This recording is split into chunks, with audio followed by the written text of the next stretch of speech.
Hi, good evening, everyone. I'll just give it a couple more minutes to let a few others join us.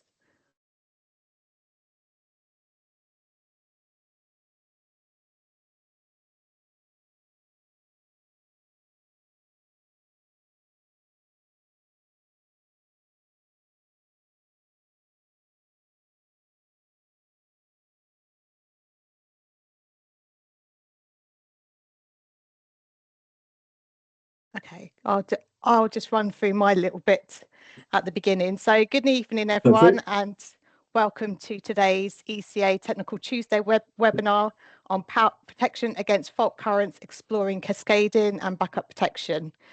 My name's Alana Carrasco, and I am Communication Manager at ECA. Today, I'm joined by Curtis Jones, Technical Manager at ECA, and Spencer Henry from Modecsoft, ElectricalOM. Just want to cover a few housekeeping points before we head into the webinar session properly. This webinar is being recorded and will be made available soon by the ECA website. At the end of the session, there will be a QR code for you to scan where you can claim your professional development certificate. And finally, there is a Q&A tab at the top of your screens. Please post your questions in there throughout the session for the presenters to pick up at the end.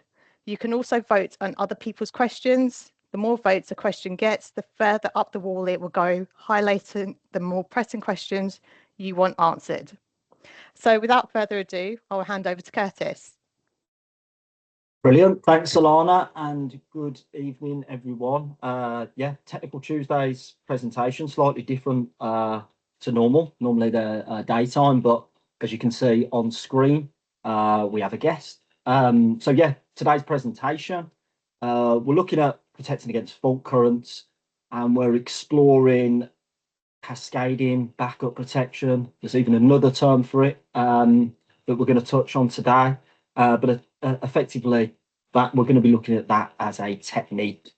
So yeah, I'm Curtis Jones. I'm one of the technical managers here at the ECA, and I'm joined by Spencer from Modecsoft ElectricalOM. Spencer, do you want to give us a quick introduction on yourself? Yeah, I'm Spencer. Primarily work as ClerkWorks consultant and also do various design work and those sorts of things, doing design work in the software and those sorts of things. So I'm here to talk about that today. Thank you. Brilliant. Thanks, Spencer. So I'm going to jump straight into it because we have got quite an action-packed hour. We will do our best to get through it in a timely manner and get round to questions, but there's quite a bit to cover off. So on the agenda, we're going to introduce the topic, looking at protection against fault currents. We're going to look at some of the key requirements relative to today's topic within BS 7671. We're then going to look at some key terms and definitions that are, again, going to be important to the understanding of what we're going to look at today. We'll then move on to look at the technique of backup protection, including, of course, some worked examples, which, of course, Spencer's going to provide us with use of the ElectricalOM software. And then, of course, we'll finish off with a summary and hopefully get through some questions. So yeah, that's what we are planning to go through today. As always, we can't cover everything, and we are only focusing on a specific element concerning protection against fault currents. And this, of course, is going to be in relation to protective devices themselves and their ability to cope with fault current levels. Additionally, as well, we're not looking at today's topic with reference to parallel supplies or prosumer type installations, so that hasn't really been covered off within today's presentation and could be relevant in some situations, of course. So looking at protection against fault currents then. So section 434 of BS 7671, it provides us with requirements for protecting against fault currents.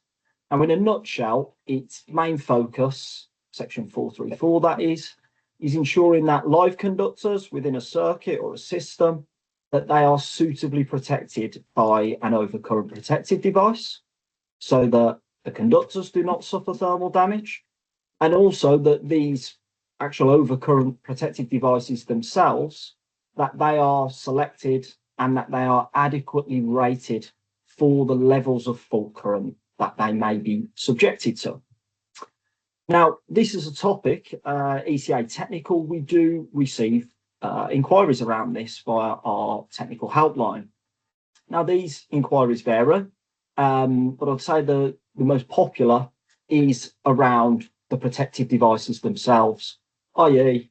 somebody's out there, maybe measured a large level of fault current, and there's doubt that exists around the ability for the protective device to be able to deal with the potential fault current.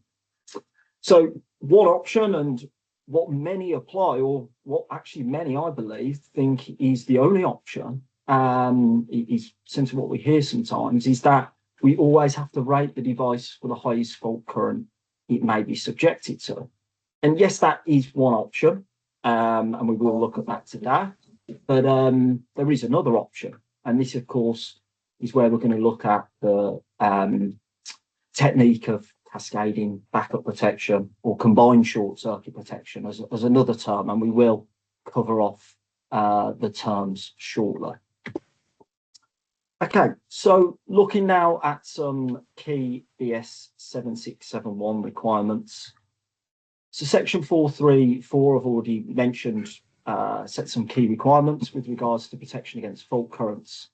434.5, it tells us that the characteristics of a fault current protective device, it sets those requirements, and it tells us every fault current protective device shall meet the requirements of this regulation. So every device providing protection against fault currents must meet the requirements of this regulation. This tells us that, except for where the following paragraph applies, the rated short circuit breaking capacity of each device shall not be less than the maximum prospective fault current at the point at which the device is installed. So that's what I touched on a moment ago. Effectively, the breaking capacitor, rate it for the maximum fault current at the point at which the device is installed. However, it says, except for where the following paragraph applies. So the following paragraph tells us that a lower breaking capacity is permitted if another protective device or devices having the necessary rated short circuit breaking capacitor is installed on the supply side. In this situation, the characteristics of the devices shall be coordinated so that the energy let through of these devices does not exceed that which can be withstood without damage by the device on the load side. Okay, so Spencer, I've got some information up highlighted yellow there, and I guess this is where a lot of our presentation today is going to be focused around. Do you want to share some thoughts on that? Yeah, so in general, we're talking around the KA ratings of our devices here, about what's happening in terms of when we have a particular device at a particular point. And obviously, if you put a 10 KA device in a board, when you go and you test that board, you're expecting that you should see no more than 10 KA. But in reality, that isn't always practicable, particularly when we're looking at some types of domestic installation where you have a supply which could be rated up to 16 KA, and also where we have installations that you have commercial, industrial, and you've got high fault levels at your origin. So they could be anywhere between 25 up to 150, 200 KA. And as you get further downstream, you're going to be wanting to use different devices, smaller there. So it's about whether or not what devices we can place downstream. And what we're saying here is, yes, they should be rated at a maximum in most cases, but where the right data is in place, we can actually use excuse me, a device further upstream that will supplement the capability of that with current limited. And that's what we're going Perfect. to Yeah. So as you pointed out there, there was a key note which I didn't touch on, but that was the importance of technical data from manufacturers. And yeah, the example you made, a lot of larger supplies. So we're talking maybe commonly applied where we've got private supplies on the actual site itself.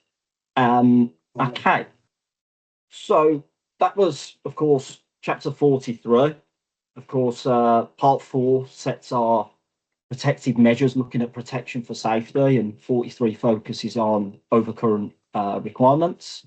Chapter 53, this provides many requirements, but particularly looks at selection and coordination of devices providing protection against fault currents. So this is more looking at the selection now and coordination, because we're now in part 5.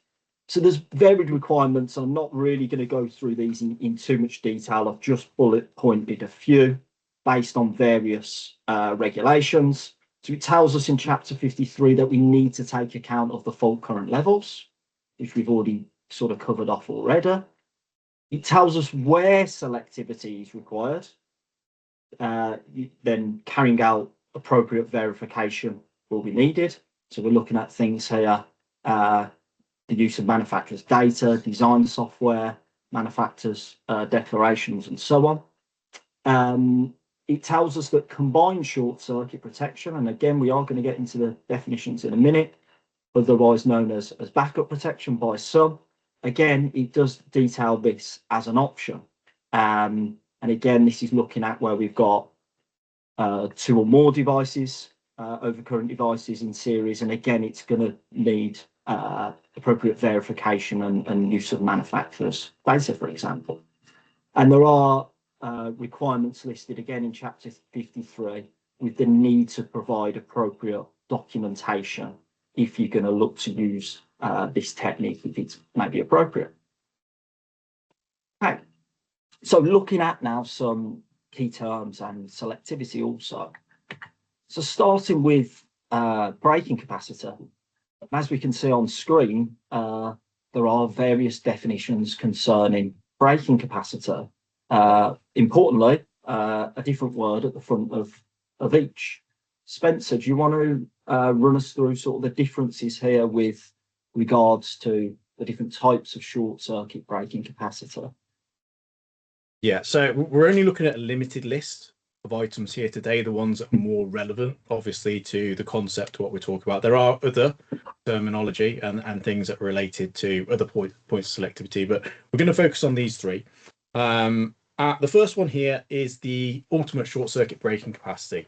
And when you take your protected device and you look at protected device, you might have like a 6,000 number on there, or 10,000. Obviously, it's in a box. And we all know that when we look at that, we can see that that is the Ka rating of the device. So is it a 6 Ka device? Is it a 10 Ka device? Is it 25 Ka? So on and so forth. And we see those values constantly through there. And what effectively this means, it is the limit of the amount of energy that can be put through that device, and it will safely brake without causing destruction to itself or fire and those sorts of things. So it remains intact, effectively in place with a relative degree of safety for that when it opens. Following that, then we have the service short circuit braking capacity. Now, depends on the type of device, depends on the manufacturer. Sometimes this is the same value as the ultimate circuit braking capacity, but you might find on some devices, so for example, like a 10 Ka device, I'm going to show an example later on, where you might have a lower value for that in the device. So for example, with a 10 Ka device, it's not uncommon to find something like a 7.5 Ka rating for the serviceable braking capacity there. And effectively what that means is that when that device operates, even though you've got a 10 Ka device, if it goes above that 7.5 in this case, and it's in between 10 and 7.5, it can damage that protected device. It may stop the protected device from working, but it won't cause destruction in terms of damage, in terms of, won't explode out the board, it won't catch fire, those sorts of things. So the serviceable braking capacity, some manufacturers will say that if you have that value and you go slightly above it after 1 or 2, and they'll usually specify in their data interruptions due to a fault that happens on that device may need to be then taken and replaced accordingly based upon that. The final one here is the reinforced short circuit braking capacity. Now, this kind of comes from various manufacturer information.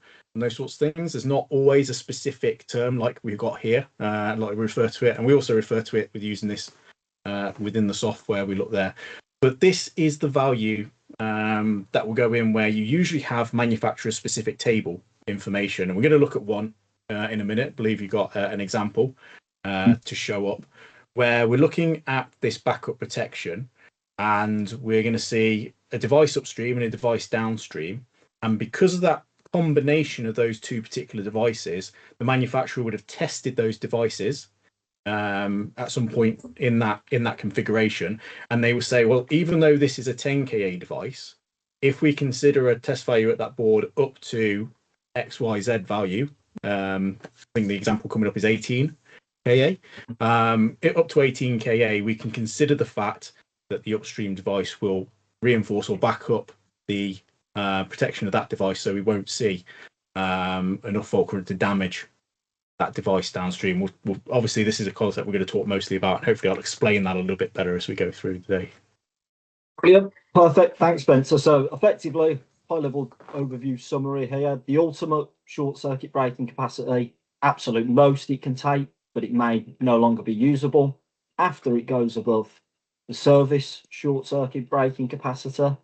And then the reinforced is something that's manufacturer specific based on a testing process effectively that's been carried out there.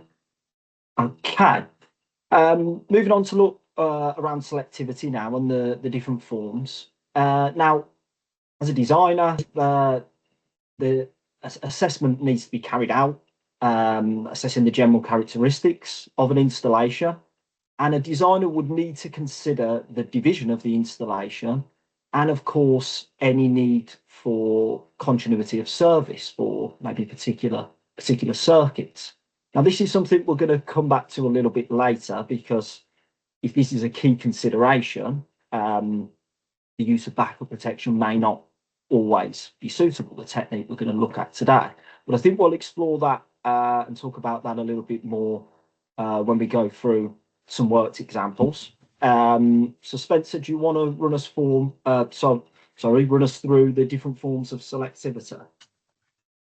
Yeah, so the three categories we have here are sort of very basic categories. They're you know, this filters down a little bit more into the subcategories, but starting with things like the time current curves.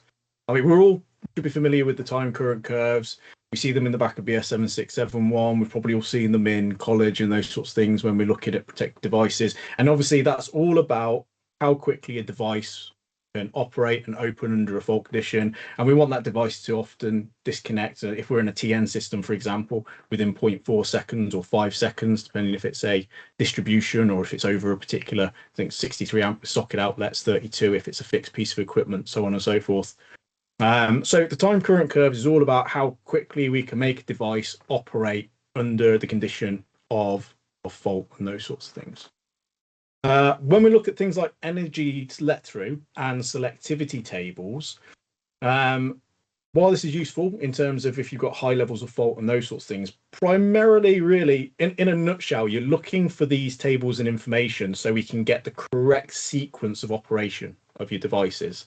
So as one device operates, or if we got a fault, we want to make sure that it's the device closest to the fault that's happening that's going to open up before, you know, the upstream devices and those sorts of things. So we look at that from that perspective.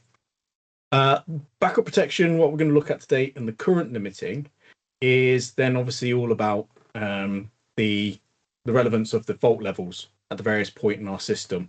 And in some cases, we may rely upon the upstream device to protect the downstream device if too much fault current tries to flow through to that particular device. And we will look at that in terms of then obviously that upstream device opening before the downstream device, which may necessarily be closer, which is one of the reasons why we might not consider using backup protection in certain types of installation, because we'll be relying upon that fallback effectively for the backup protection there. Perfect. So effectively, I'm right in saying, Spencer, our main focus is going to be around the third point there. The other two were just sort of reference information for today, and I'll focus on the third point. Yeah, perfect. Right then, so moving in now to look at the concept of backup protection. And I guess we start with just a brief basic explanation, which we've already started covering off really so far. So backup protection, it consists of an upstream short circuit protective device that effectively helps a downstream short circuit protective device, or a circuit breaker, being more specific in some cases, to break fault current levels that are greater than its ultimate short circuit breaking capacity, i.e. the downstream device we are referring to there. And now we have got a table on screen here, and I believe this was the kind of thing you was referring to a little bit earlier, Spencer, with regards to manufacturer specific data. Yeah. So yeah, we've got a table here. And in this table, we have obviously a particular manufacturer, and that manufacturer has produced a table where they've tested these devices. And you can see at the top for the upstream, we've got the HDA. So this is something like, I believe it's like an MCCB type device. And it's got a braking capacity of up to 25 kA there for the ultimate braking capacity. And then downstream, we've got a couple of options there. We'll go with the B-type curve, which is the RCBO. And when we use one device upstream with that downstream device, even though that downstream device is only a 10 kA device, if we were to put that 10 kA device in and test that location, the manufacturer is saying that, you know, we can test up to 18 kA there, and the upstream device should back up the downstream device in terms of its capability and the limiting current factor in there. Now, with that value of 18 kA, it's not that 18 kA will ever actually pass there. It's about the fact that if you have a value up to 18 kA, the energy that gets let through that upstream device will never reach high enough to get above the 10 kA if up to 18 kA was trying to pass through on a fault condition. Yeah. So it's not that there's the actual value that'll end up reaching the device. It's just that up to a particular point, the upstream device will open, preventing an excessive amount of current coming downstream and destroying the 10 kA device, effectively acted like we say, because it's backup, and this upstream device is backing up the downstream device. It's almost a bit like a race. But ideally, obviously, you want your downstream device to pick up the fault first and open up, and that's going to happen on the time current and the energy let through side. But the upstream device is just a fallback. So if the energy does rise too quickly, too high, that upstream device will operate before that downstream becomes damaged. And that's really the whole concept about what we're talking about here today. And just looping it back to our definitions and key terms, I think we called it. The final point was reinforced braking capacity, wasn't it? And this is our example of that. Am I right in saying, Spencer? Yeah. So this 18 kA value, that would be the value that we would put down as a reinforced value for that device. Yeah. Brilliant. And yeah, obviously this has been taken from Hager's commercial distribution catalogue, and they've obviously carried out the relevant testing in that sequence for these devices. Okay, so we've touched on this again a bit on the way through, and apologies if we are interchanging on terms a little bit with this one. And I think for both myself and Spencer, when we actually put this presentation together, it took us on a little bit of a journey with it. We've got some definitions from different standards on screen now. The top two definitions are taken from BS 7671, and the bottom definition is taken from BSCN 60947, part 1, which is a low voltage switchgear and control gear standard. So effectively, what we've got is a definition for combined short circuit protection. And I'm not going to sort of go through and read these word for word, but it's looking at two overcurrent protective devices in series, resulting in a combined short circuit capability higher than one overcurrent protective device alone. But whereas the other standard, the 60947 standard, that refers that to as backup protection. And you'll see that there's two definitions of backup protection on screen, two different standards, and of course they don't quite match up. So now, do you want to come in and add some to that, Spencer? Yeah, so we do see, obviously, with BS7671, we've got two parts of backup protection here, but in BS7671, it's being divided out into two sort of sub-concepts. The first one being obviously where we're doing protected devices, and we've got two protected devices at least, or two overcurrent protected devices in a chain. And then it refers to backup protection where you only have a protected device which is backing up the fault level rating of something else connected to it. And it could be anything like an isolator or a conductor or contactors. These sorts of things that don't generally have a KA rating or those sorts of things, you know, specifically related to it, or a way to protect itself against faults at that level. So you give it a protected device which would protect it up to the level required in terms of that. So you're giving it that backup protection. But obviously, when we look at other standards, like the switchgear standard here for the general rule, so it's a product standard in terms of the information. And then also when we look at manufacturers' data, and we've got, I think, some snippets from various manufacturers, it comes into various things, which also from that sort of breaks down into further terminology. So, you know, because we've got the break in BS7671 between backup protection and the combined, then we see some manufacturers refer to it as cascading for the combined part instead of backup protection and those sorts of things. Whereas we see others, what we see here, we've got this one was the Snyder, wasn't it? That last one? Yeah, so this was taken from Schneider Wicker, and it uses, I guess, either or, like you say, and interestingly in the definition, it refers to downstream switchgear, cables, and other circuit components. So effectively that captures everything, doesn't it? Whereas it's a catch-all. Whereas the Terasaka, it refers to cascading, uses cascading. On the other hand, is where an upstream breaker is used to back up a lower KA breaker, i.e. I guess the term we've been using a lot.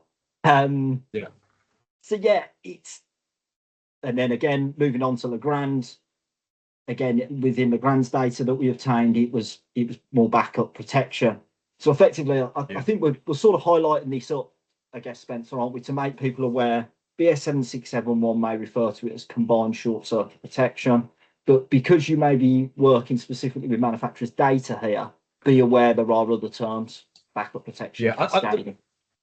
The key takeaway is focus less on the individual term, focus on how it's being defined within whichever piece of information you're taking it from. So make sure whichever information that, you know, if they are talking about backup protection, they are talking about it in terms of protected device to protected device. And like we've shown here, if you go from manufacturer to manufacturer, they will define their what it is that they're refining that is, whether they're referring to it as cascading, whether they're referring to it as backup protection. But effectively, we're talking about the same concept. It's just, there is a disconnect within the technical terminology, really, that we will see.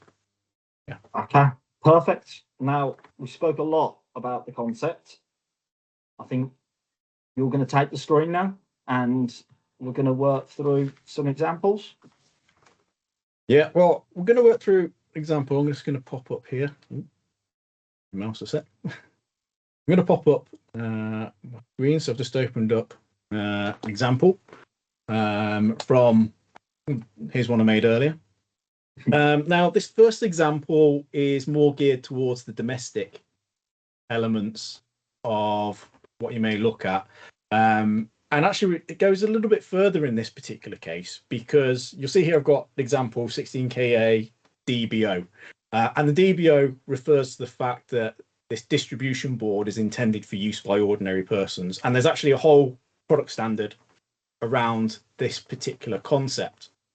And it comes to this 16KA, where we've got 16KA at the origin, but we can still use 10KA and 6KA devices. We're talking about the same concept when we're applying this here, except the DBO product standard, which I'm sure Curtis is going to remind me. BSEN, number 4. BSEN 61439 part 3. Yeah. So that particular product standard, it has a number of UK specific elements to it, and in there, one of them is where we have certain types of 1361 or BS88 devices. So it's either 1361 Type 2 specifically or BS88-3 specifically, where you have a supply of 16 kA at your origin, then we can use devices of 10 and 6 kA rating, and we don't necessarily have to confirm that obviously the particular rating, other than the fact that it doesn't exceed 16 kA when you're testing it there. So we can also see the information for that, and it's actually written there to say you don't necessarily need to test that. I believe it's in Appendix 14. Yeah, the 7671. So you're right. That there's various information in the 7671. You mentioned Appendix 14. There's Regulation 536.4.201, which basically details the point Spencer's gone through there. There's requirements around the fuse, single phase supply to 30 volts, and that it includes the conditional 16 kA conditional short circuit test as described in that standard. And also guidance note 3 also refers to this as well. So yeah, sorry Spencer, I'll leave you. Yeah, no, it's perfect. Yeah. Yes. So in terms of that, then what I've done here in this particular case, because we know that this is a relevant example and it's something that's commonly used, what I've done is I've produced it as a proof of concept of why that applies and why that's okay in this sort of particular situation. So what I've done is I have set up a supply here, which is a 16 kA supply from my origin. So I've got 16 kA fault current, and then I've got my distribution board, and I've got a length of conductor, and it does specify the 16 kA at the origin, because you've got to bear in mind that we have a conductor in between the board and our origin supply here as well. So we do have a level of impedance, which is going to bring down that fault level slightly.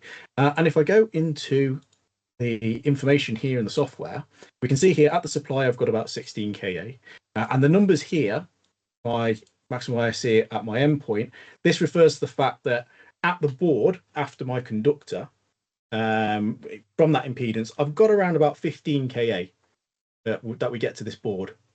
And then further downstream, I have various protected devices. I'm just going to select one of these circuits here at the moment. And if I go to the protected devices here, I've got a 6 kA device here, but at the point where it's installed, there is still the potential of 15 kA in my prospective fault current. So we can see the information relevant to the type of situation. However, when we're assessing this within the software, what we've calculated for is the fact that, yes, we've also got a particular BSA 1361 in this case, fuse. So here we've got the 1361 Type 2, and we're relying upon the fuse for the fault current limiting for the backup protection or cascading. And you'll see we've got the particular option here ticked in relevance to that. And because of that, when we get to this device down here, we're only considering upstream up to 5.55 kA in this particular case. And this value is actually calculated specifically, and we take it from BSEN 60909. Now, in BS 60909, this is actually a couple of different equations, but I've put them together and tried to simplify it a bit. And I've got an example of the values which are being used to calculate the potential level of fault current that will only pass before the actual fuse upstream operates instead of the downstream fuse. Now, in most cases, because of the time current element and the energy let through, we're expecting our downstream fuse, the MCB, to operate before the fuse upstream anyway. But we're just relying upon that as a last resort, effectively, to stop too much high fault current passing to those points. And you can see here I've put the calculation together. It's based upon a ratio between your resistive and reactive values, and that produces a value of ratio, which we can then use to confirm the RMS fault level that we're going to see at the device downstream. And this comes from the fact that each device, when we have a device, particularly manufacturer-specific data, normally, will have a particular curve for the limited current versus the current in these circumstances. So when we see the potential level of fault current, which in this case was about 15.03, we can plot that against the curve, and then we can see what the peak limited fault current is. And then from that, we're recalculating back to the RMS fault level, which is what I've done here in this calculation, just to show the value. And we can see that the value, because the value comes in below 6 kA, that's why we can rely upon that fault current limiting, because it's not reached that peak above. So effectively, in a similar case here, I could say that this device has a reinforced value of 16 kA, because we know from the calculation it won't reach the upper peak limit of the downstream device when there's an operation. Hopefully everyone sort of understood that explanation. I guess, yeah, it's a bit to follow, but yeah, you says simplified the calculation. I guess it still isn't simple, but effectively, that's what your software's done for you. It isn't that people effectively are going to have to carry out that calculation. You're just proving the theory here, aren't you? Yeah, we're just proof of concept. Proving a theory. Yeah, proof of concept is why the backup protection values work, and why when a manufacturer says it's 16 kA or it's 18 kA reinforced value, it's because this is provable. Usually they do it by physical test. We're doing it here from a mathematical approach. There's quite a big difference there. So while we can see the values of the mathematical approach, obviously the manufacturers have physical test data, so they will apply that value based upon the physical test. But we can calculate what we expect because of that, because that data will produce this curve here, and because we have that manufacturer's curve, we can reverse calculate the expected values as a result of that. Okay, so that's sort of the proof of concept. That was obviously from the domestic side. Like I say, you wouldn't have to prove that on the domestic side, because we have the DBO, we have the product standard, we have the relevant regulations and BS 7671 for those sort of scenarios. But then also beyond that, we do have our commercial and our industrial installations, where obviously those don't apply. So often we will rely on the specific data. So where you had that tabulated information, we're looking for a specific data from the manufacturer that says, right, if I have device A and I have device B, can I have this device installed where I've got 16 kA or I've got 18 kA or I've got 20 kA?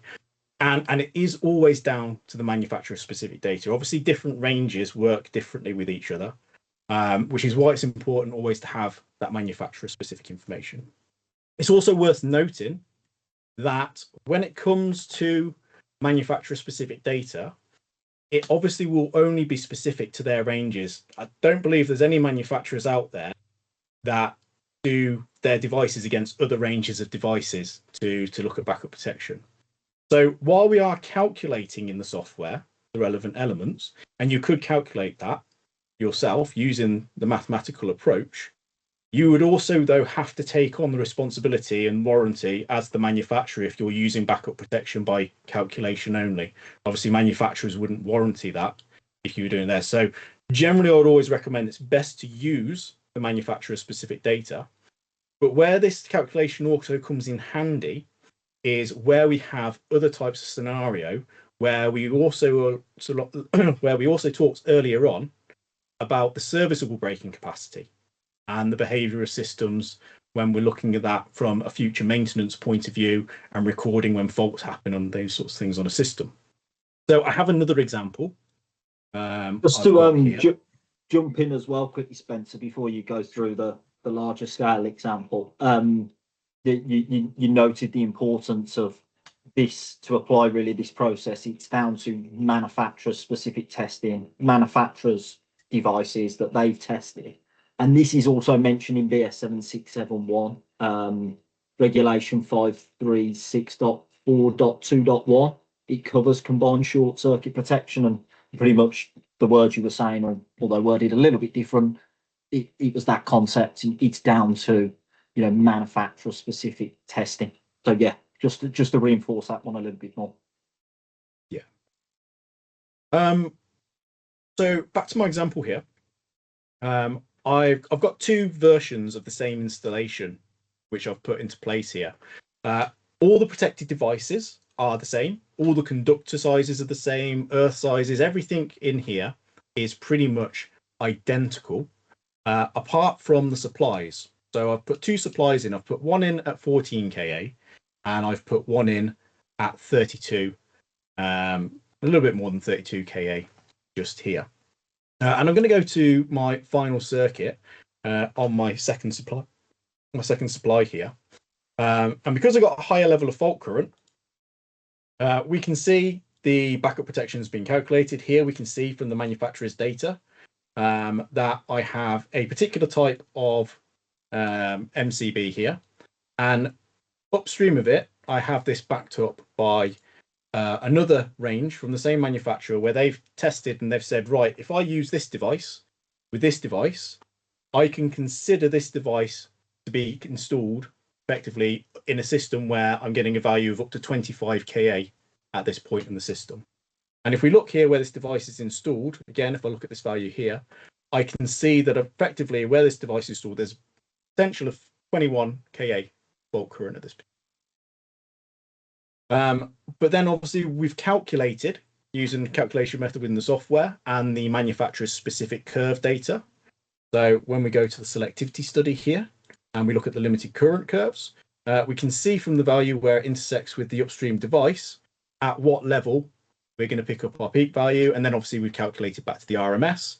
And from that, we can say, well, in a fault condition, this should never get any higher than about 8.79 before my upstream device opens and stops the downstream device from seeing any fault current any higher than that in this particular case. Yeah. So we have this value here. However, you'll note that this value actually sits above the serviceable braking capacity of our protected device. So it's slightly higher. It sits between the 10 and the 7. So even though a fault can occur, if the fault current is high enough during the event, then it could potentially A, damage the device, or B, break the device so it doesn't switch on anymore or operate. So that device may need to be put down. So something like this in terms of the verification and checks will help obviously put you information in the safety file or the maintenance file on the handover. So when something does occur or something happens there, it's covered in the information that, you know, in those events that, you know, after X number of faults of a certain type, you may need to replace that device, or if the manufacturer's data says you have to replace the device after that kind of fault, then you may do so. But it's much cheaper to replace a device of this size than it is to replace, you know, something of a larger device should that fail, or a more expensive device, those sorts of things.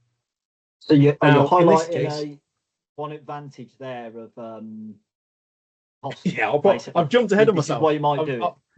I've got ahead of myself, but we'll come back. We'll come back.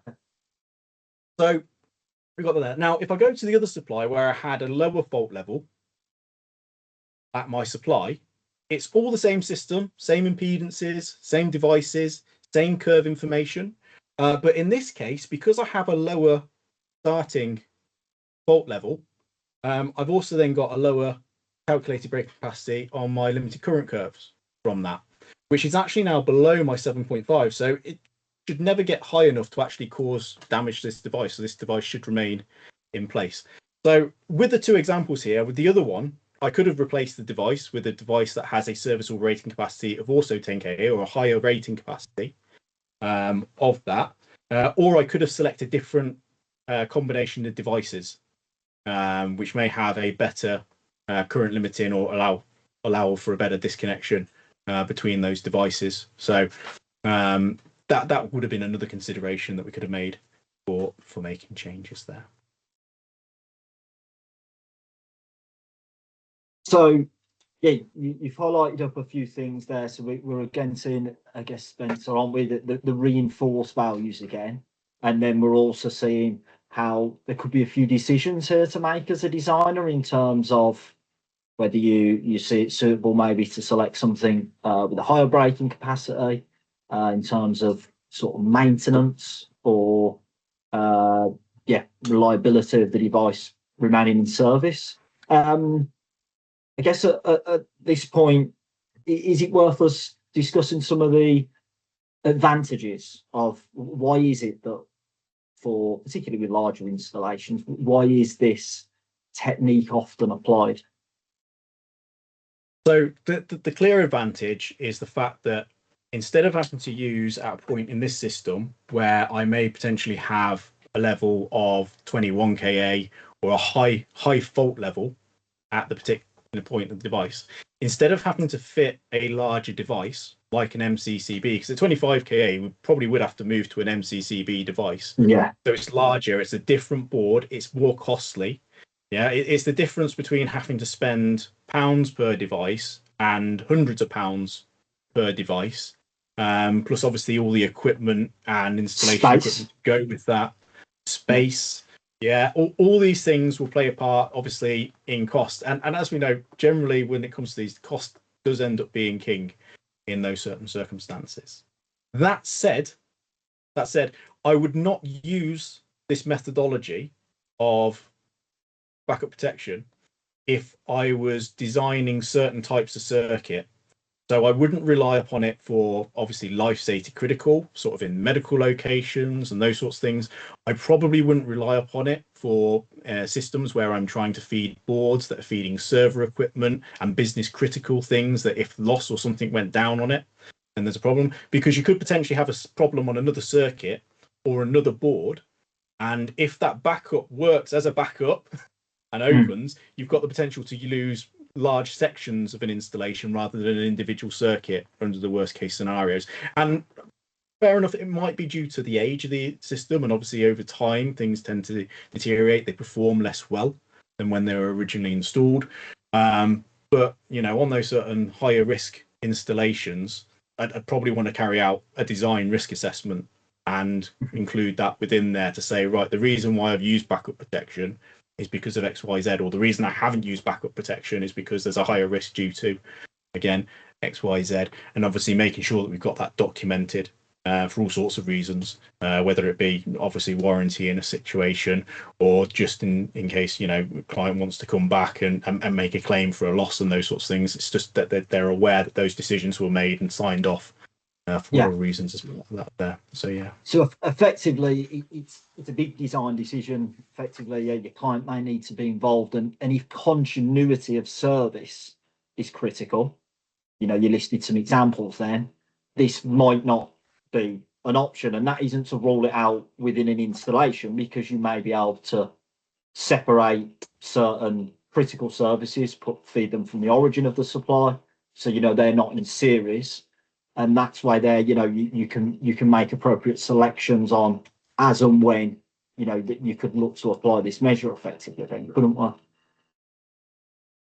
I guess something you've drilled down a lot on as well is documentation, the important documentation.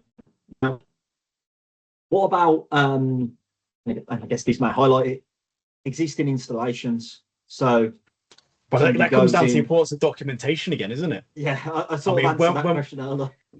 Yeah, it comes down to documentation. You said earlier on you get calls on the technical line and those sorts of things. We get calls all the time as well, where people going into an installation, they've got certain types of installation, they go and test and they've got high KA ratings at their board, and they're like, oh, I should code this. It's a potential issue. But they haven't had the information given to them when they're looking at the design. They haven't been able to go back and look at the original design to identify the fact that the designer has intentionally designed that system with backup protection in mind. So where you have higher fault levels, it may actually be okay because the designers put it into place with that sort of thing. Obviously, when you get into older installations, things go a little bit different, because you might be going in to do an EICR and you might have high fault levels. One of the good key indicators that backup protection is no longer being relied upon is where you've got two different manufacturers aboard feeding one to the other and still having only 10K. It could be that board at some point broke down. It was originally the right manufacturer, but then someone's come in and replaced it with a cheaper board, which I think will do the same job, but they haven't taken into account the designer's original intention for the reason why they selected that board and that particular manufacturer. So it's always key and important to be able to go back to the design data to make sure whatever we're quoting for, whatever we're looking at, has the relevant information for us to actually make effective choice for the purpose of the maintenance in the future, and those sorts of things there as well. Otherwise, if you go in and you see that, then you probably are going to want to code it. You're probably going to want to look at it and say, oh well, you're not meeting the requirements of the regulation. There's no manufacturer's data saying that this will comply for backup protection. But of course, you're going to code it like a C2 or a C1 or whatever it is that you decide at the time.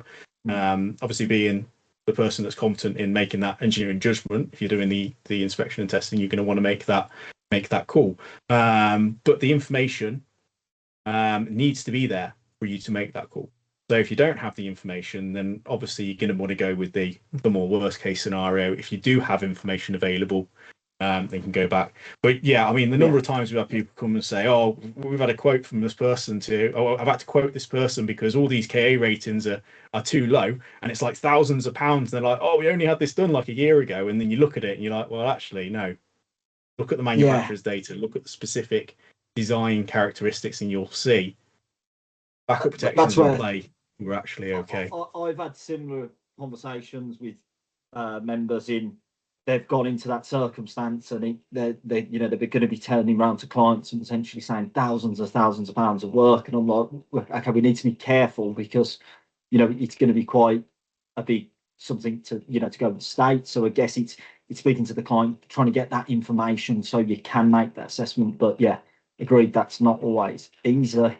Okay, so based on that, I may quite far. I think maybe we should take some questions. Yeah, I think we are. I'm just going to take the screen back, if that's all right. And yeah, just to highlight up a summary, just to sort of draw it to a close, then effectively BS 7671, as we've seen today, requires that protective devices are sufficiently rated for fault current levels that they may be subject to. And we've looked at the concept of backup protection, or combined short circuit coordinated protection. If you're going to look to use a coordinated approach, as we've discussed, it requires careful design consideration in terms of, if you need continuity of service, it may not be an option. So there needs to be careful design there. And of course, appropriate data, manufacturer's data will allow you to make these assessments. And then of course, yeah, as part of the handover, that documentation is going to be needed to be passed on. Spencer, before we jump to questions, do you want to just run us through a little bit about, for those members that may be interested, you've obviously done some examples on the use of software today, around what is available to members? Yeah, so with ECA members, for the software, ECA members do get 15% discount off any of the services that we provide in terms of the product itself. Where we have support and updates, we only provide a discount option in terms of that if you've bought specific packages, and those packages are in a ECA member specific area on the website. So if you are looking to look at the software and those sorts of things, go to electricalom.com. You'll find the packages there, and obviously you can look at the services in there. Some of the things that we've looked at today here in the software are only here in this software. You don't find them in our competitors and those sorts of things. So there are some quite unique features that we have looked at today in relation to that. Also, just as a quick side note, I've only looked at one concept of selectivity here today. For the company, what I do is I do a whole day course on lots of different concepts around town current curves, energy-based selectivity, and I look in depth at selectivity as a concept, as well as its ability and what it does here in the software. So if you are interested in knowing more and learning more about selectivity, go to the website, look at the training section. You'll see there a selectivity course, and if you want to, please do inquire and book on. Brilliant. I'm just going to share the QR code now on screen, so you can download your CPD certificates, or just leave that there for a moment. And I guess, as sort of Spencer alluded to there, and I know your course covers further aspects, particularly around selectivity, but obviously we're always constrained by time, aren't we? So I'd probably appreciate that what we've gone through today, could be quite a lot to take in. And it is something I guess we're sort of hopefully starting the ball rolling for you is to maybe look into this process more, around designs and yeah, I guess it was a starting point. But yeah, okay. Yeah, I think we did have a hand up. I'm sorry. Yeah, can't see anything. Eddie, So although I'm it seems to gonna have gone down at the moment. have a look. I did have a quick look a moment ago, and we did have a couple of questions. I'm going to start. I noticed Eddie had, and it's Eddie's hands up. Alana, are we? I don't know. Sorry, we're still newish doing this on Teams. I don't know if we can do anything with hands. I think it's. Yeah. If you go next to his name, I believe there's like a little. I think I've disabled it on this end, so it's Yes, just on the Q&A wall. So I'll have I'll have a look. Yeah, in some of the comments. So Eddie has asked a few questions. So all of the standards derive from IEC standards. So why is it that some terminology deviates from it? Should we not all speak the same language when technically speaking? Yeah, I see your point there, Eddie. I'll share some thoughts first on that one, if all right, Spencer, and then I'll allow you to. We have got the IEC. God, my mind's gone blank. There's a definitions section, the IEC one, but yeah. BS 7671 has its own definitions. I don't know if you'd actually noticed when we looked at the definitions, I can still see them on screen, it did actually say below the backup protection one in BS 7671 that in BS 7671 backup protection is not the same as combined short circuit protection. So sometimes they will vary, and hence then they will be in BS 7671. So they can be specific to standards, but I do sort of see the point. I don't know if you want to just as a rabbit hole on that one. Yeah. In terms of BS 7671, it's not just in BS 7671. So obviously BS 7671 is written from the technical intent of the HD from 60364. And obviously that comes through, and it's the same in the HD document, which is derived from the IEC standard, but it's not in the IEC standard. So it's been done at HD level, and then obviously that's filtered out from HD down to all the various European countries. But so it's specifically something around the HD 60364. But obviously that's something we'd have to make comment on and try and get reviewed if there is an issue with the terminology there. Yeah, and apologies, Eddie. That's not down to me. Yeah. I don't know if when you were sharing your screen, Spencer, sorry, it looked like Eddie had one or two issues. I was still seeing it, so I don't know if it was your end. I don't think we had any other comments on that one, so apologies on that one, Ed. We do have another question. When you say the backup protection relies on the upstream device tripping, this is not always the case, is it? Certain manufacturers, and in brackets Schneider compact range, do offer enhanced selectivity by cascading, whereby the selectivity / breaking limits are 30 at 30, for example. The upstream device does not necessarily operate, just limits the current by manipulating the contacts. I think that depends on the particular, that might be something that's particular to the Schneider brand.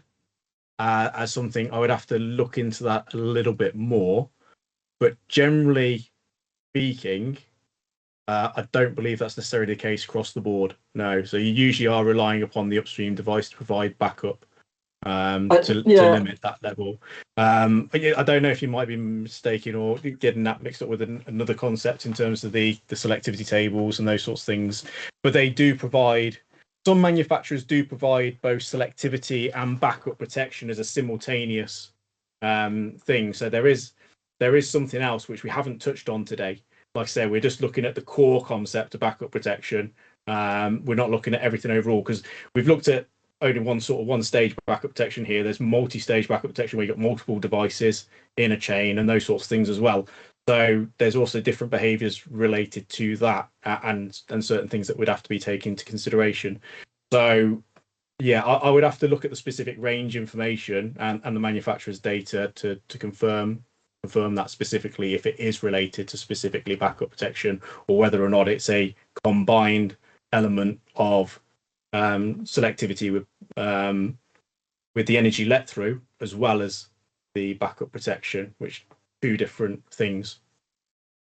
Yeah, likewise, I couldn't really comment much because I guess it's something that maybe is specific to their testing and their devices. So it sometimes, and I don't get probably a good time to raise that actually. When we do get queries around this via our helpline, it is sometimes difficult for us to offer specifics because it is down to the coordination you've got in your system, the manufacturer you're using. It is that way led. Hence, this is more of a ball rolling, around the concept. But yeah, okay, we've had a few questions there, but I don't think we've got any more unless I'm mistaken, Alana. Yep, I think that's it. Okay. So I think that just leaves me to thank you both, Curtis and Spencer, for this informative webinar, and hope you, our viewers, also found it informative. And thank you for joining us. That's it, and goodbye. Brilliant. Thanks a lot. Have a good evening all. Bye-bye. Thank you.